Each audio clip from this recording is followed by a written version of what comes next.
আজকে সকাল সকাল কেন মেয়েকে নিয়ে হঠাৎ হসপিটালে দৌড়তে হলো সেটাই তোমাদের সাথে শেয়ার করব। তো চলো লেটস স্টার্ট। হ্যালো গাইস, তো তোমরা সবাই কেমন আছো? আশা করি ভালো আছো, আমিও ভালো আছি। তো সকাল সকাল আমি তাড়াতাড়ি করে রেডি হয়ে নিচ্ছি, কারণ আজকে আমি মেয়েকে নিয়ে যাব হসপিটালে।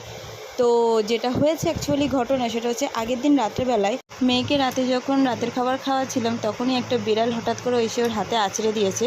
তো তার জন্য ওকে র্যাবিসের ভ্যাকসিন দেওয়াতে আজকে নিয়ে যাব। তড়িঘড়ি করে সকাল সকাল উঠে রেডি হয়ে নিচ্ছি, ডিম ভাজা করে নিলাম, আর আগের দিন জল দেওয়া ভাত ছিল, তো সেটাই খেয়ে দিয়ে আমরা তাড়াতাড়ি করে রেডি হয়েই বেরিয়ে পড়লাম। ওর বাবার রিক্সা আছে, তো রিক্সাতে করেই আমরা তাড়াতাড়ি করে যাচ্ছি, কারণ 24 ঘন্টা পেরোনোর আগেই ভ্যাকসিন দিতে হয় বলে আমি জানি। তো তার জন্য তাড়াতাড়ি করেই আমরা যাচ্ছি। তো আর একটা ভয়ও, আবার কান্নাকাটি করবে। এমনি 9 মাসের ভ্যাকসিন দিয়ে এসেছিলো কদিন আগে, তারপরে আবার এই বিড়ালের জন্য র্যাবিসের ভ্যাকসিন। তো বাচ্চাটার ওপর দিয়ে আমার শুধু কষ্ট আর কষ্ট। তো কী করা যাবে, ভ্যাকসিন তো দিতেই হবে, রাস্তায় বিড়াল বলে কথা। তো আমরা হসপিটালে এসে পৌঁছে গেছি, এসে কাট করে লাইনে দাঁড়িয়ে রয়েছি। তো ভ্যাকসিন কখন দেবে তার ওয়েট করছি। তো ওকে টিটেনাসটা দেয়নি, শুধু ভ্যাকসিন